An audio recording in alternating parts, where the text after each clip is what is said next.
दिन था मंगलवार, दोपहर के ठीक 2:45 हुए थे। देश के अलग अलग राज्यों से 40 से ज्यादा लोगों का एक ग्रुप कश्मीर के पहलगाम गांव में शर्म घाटी पर घूमने आए थे। सभी टूरिस्ट खुले मैदान में थे और कुछ टूरिस्ट दुकानों पर कुर्सियों पर बैठे हुए थे। तभी जंगल की ओर से कुछ वर्दी पहने हमलावर आए थे। टूरिस्टों से उनका नाम पूछा और उनका पहचान पत्र चेक किया और उनसे कलमा पढ़वाने की कोशिश की और उन्होंने कलमा नहीं पढ़ा तो उनको गोली मारकर हत्या कर दी गई। करीब 10 मिनट तक गोली फायरिंग चलती रही। टूरिस्ट और वहां के कुछ दुकानदार समझ गए थे कि ये आतंकी हमला है। शुरुआत में एक टूरिस्ट को मारने की खबर आई और रात के 11 बजते मौतों की संख्या बढ़कर 27 तक हो गई। एक रिपोर्ट के मुताबिक मौतों की संख्या पुरुषों की है। टूरिस्टों को पता नहीं था कि यहाँ पर क्या हो रहा है। हमलावर पुलिसों की वर्दी में थे और फेस पर उन्होंने मास्क पहन रखा था।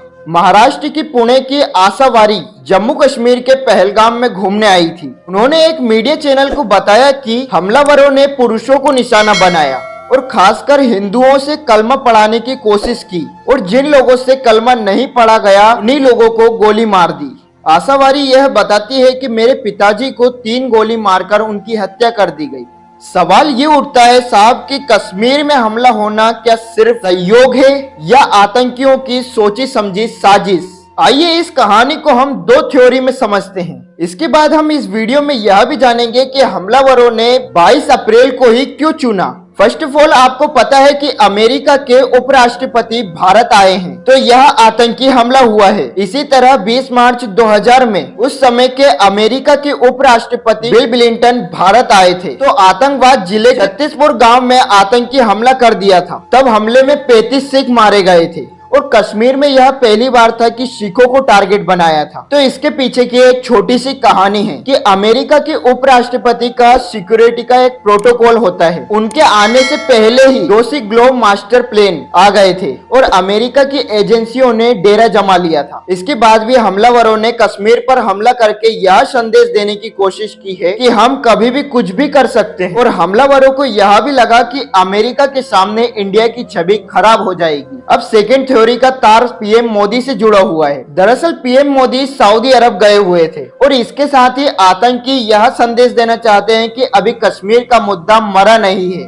22 अप्रैल को पीएम नरेंद्र मोदी सऊदी अरब के जिद्दा पहुंचे। उनका यह 2 दिन का दौरा पहले से ही तय था। सऊदी अरब के दौरे में पीएम नरेंद्र मोदी वहां के क्राउन प्रिंस से मुलाकात करने पहुंचे थे। दोनों नेताओं के बीच योग, मीडिया, मनोरंजन और खेल को लेकर एमओयू साइन करने की उम्मीद थी। ऐसे में यह दौरा पीएम नरेंद्र मोदी का पाकिस्तान को कहीं न कहीं चुभ रहा था। वहीं पीएम नरेंद्र मोदी सऊदी अरब के साथ अरबों की डील कर रहे थे। अब बात यह है कि आतंकियों ने 22 अप्रैल का दिन ही क्यों चुना और इसकी वजह क्लियर हो चुकी है। आतंकियों ने सऊदी अरब समेत मिडिल ईस्ट मुस्लिम देशों और भारत को एक मैसेज देने की कोशिश की है कि कश्मीर मुद्दा अभी भी खत्म नहीं हुआ है। रिटायर्ड लेफ्टिनेंट संजय कुलकर्णी कहते हैं कि यह आतंकी हमला टाइमिंग देखकर और सिस्टमेटिक मेथड से किया गया है कि भारत के प्रधानमंत्री नरेंद्र मोदी जी मिडिल ईस्ट गए हुए थे। ऐसे में ये वारदात भारत को नीचा दिखाने के लिए किया गया है।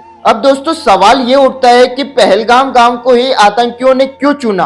तो बात यह है दोस्तों, इस बार अमरनाथ यात्रा 62 दिनों की होने वाली है जो 9 अगस्त को समाप्त होगी। जो हर साल यात्रा में सिक्योरिटी की नजर काफी सेंसिटिव रहती है और अमरनाथ यात्रा पर हमला होने की कगार बनती रहती है। और जो पहलगाम गांव में हमला हुआ है वहीं से अमरनाथ यात्रा चालू होती है और करीब 36 किलोमीटर की यह यात्रा रहती है और 36 किलोमीटर की यात्रा करने के बाद ही श्रद्धालु अमरनाथ पहुंचते हैं। और वहीं हमले की एक कहानी ये भी है कि भारत में चेनाब ब्रिज पर दुनिया का सबसे बड़ा और ऊंचा ब्रिज बनकर तैयार हो गया है। इस ब्रिज से श्रीनगर के लिए सीधी रेल कनेक्टिविटी हो पाई है। 25 जनवरी को कटरा से श्रीनगर के लिए ट्रायल भी हुआ है। ट्रेन सुबह 8 बजे से कटरा से रवाना हुई और 11 बजे श्रीनगर पहुंच गई और ट्रेन ने 160 किलोमीटर का सफर 3 घंटे में पूरा कर लिया था। 19 अप्रैल 2025 को पीएम नरेंद्र मोदी ने इसका उद्घाटन भी किया। देश के बाकी हिस्सों से कश्मीर से होती हुई ट्रेन सभी राज्यों में इंटर होने लगी है। देश के बाकी हिस्सों से कश्मीर की ट्रेन कनेक्टिविटी होने से टूरिस्ट बढ़ने की आशंका है।